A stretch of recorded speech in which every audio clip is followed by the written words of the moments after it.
It's just after 10 o'clock on a Friday morning, and Stephen Martin is on a rescue mission. His destination? The Stop and Shop Distribution Center in Freetown, Massachusetts, which supplies 250 stores in 5 states. Martin's partner on this mission? Jim McDougall. Martin and McDougall are here to rescue 87 cases of fresh chicken that Stop and Shop won't be able to get to store shelves in time to sell. The retail cost? About $6,000. In a matter of minutes, a Stop and Shop worker loads the cases into a refrigerated truck driven by Martin. Within an hour, he arrives at the Open Table of Christ United Methodist Church in South Providence, where volunteers are ready to spring into action. Case by case, the chicken travels down a makeshift ramp to the church basement, where freezers and refrigerators await. Some of the chicken will be on a dinner table tonight, some stored for future distribution to the more than 400 households the church helps feed on a monthly basis. Welcome to the daily operation known as We Share Hope, a nonprofit organization started 5 years ago by Martin, who has a background in healthcare administration and food service, and McDougall, who worked for years in corporate sales. They describe their mission as food rescue, and this year the organization will redistribute millions of dollars of food that otherwise would have been dumped. Nobody asked to be poor. Nobody asked to be never sick. People don't volunteer for that. The good Lord said, hey, open your eyes and look, and I did. McDougall says he saw it firsthand in his hometown of Warren. People struggling to put food on the table.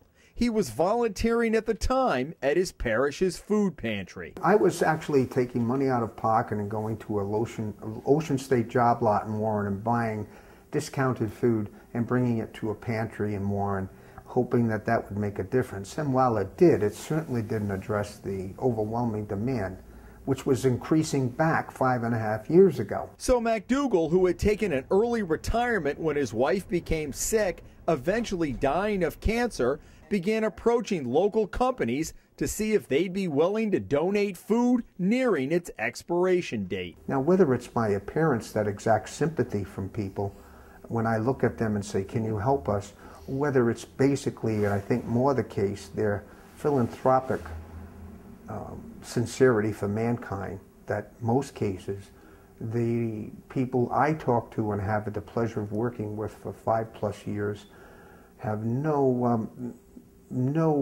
reservations in trying to help whenever they can and in the quantity they can. You told me initially, though, for all of the successes you had down the line, there were a lot of closed doors initially. True. And do you think that is because they didn't get the concept or there was some concern about why? There's a very simple answer, and one that unfortunately still to a degree, not as much, prevails today. We, as we both know, live in a litigious society. McDougall says the Emerson Act, signed by President Clinton, addresses the liability question for food donated to nonprofits. He carries a copy with him. You're saying the liability ends when the food goes out the door? Correct. At the point of pickup, without any disturbing of the original packing, We Share Hope then takes the liability responsibility by a law, and we transport it to a point of delivery or distribution where it becomes their responsibility to then prepare the food and put it into a distribution for final consumption. What we do is turn corporate America's eyes away from the lawsuit and the possible exposure to such lawsuits by looking at the laws, federal laws and state laws, that are codified to relieve them of the liability, allow them to deduct it as a charitable contribution, alleviate the cost at the dumpster level and the landfill level, and, my Lord, feed hungry people. It's triple or quadruple bang for the buck.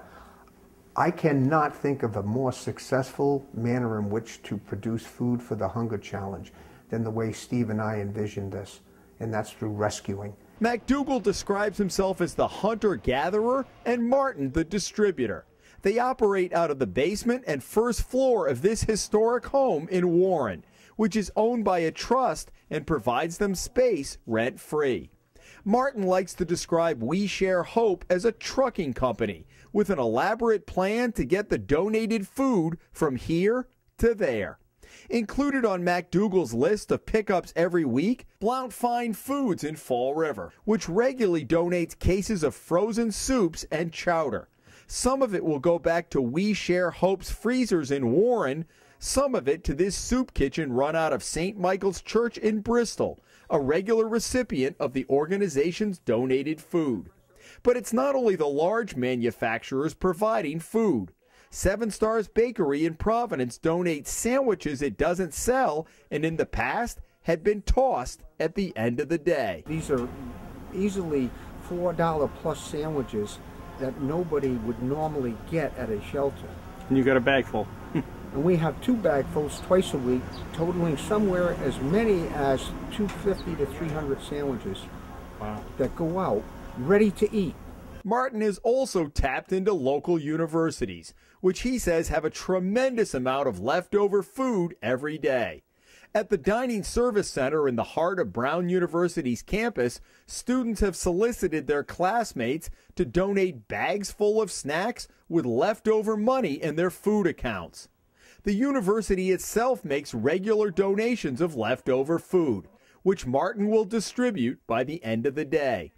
Johnson & Wales is also on board, and later that morning Martin arrived at the Harborside campus to pick up boxes and boxes of food, some nearing expiration, some simply donated by the university. Then there's Pepsi, which regularly donates cases of soda and water from its central distribution plant in Cranston. MacDougall says ginger ale is like gold at senior high-rises, and water helps with kids out of school during the summer. It might also go to food pantries like this one on Manton Avenue in Providence. The Target store in Swansea also regularly donates food and other non-perishable items like these, all because MacDougall knocked on their door and explained the program.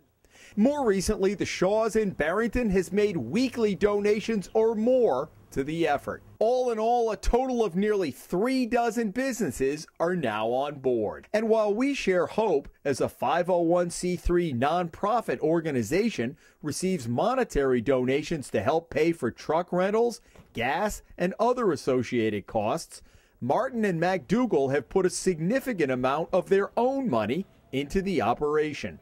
And they've recruited an army of volunteers to help make it all work. I made a decision to take money I inherited and money I worked for retirement and invest it in humanity, understanding that they need it now. We're using our own resources, but we require nothing from people. So through our efforts, people give us food, and then we freely give it to other people with no expectations. We have, as we're talking, 2 pallets of coleslaw coming back, 63 cases, 12 pounds to a case in 1-pound containers. By the time this interview is ended and you have talked to Steve, Steve would have been on this and effectively had this distribution assigned. By the time we all go home tonight, 2 pallets picked up less than an hour ago, total poundage yet to be determined of coleslaw will be in kitchens and in refrigerators being served to hungry people. And where did that come from? A donor named Stop and Shop. We Share Hope also has corporate partners like Christie's Auto out of Johnston, which provides refrigerated trucks at a deeply discounted rental rate. Woods Heating in East Providence has donated 10 vehicles, including 6 vans.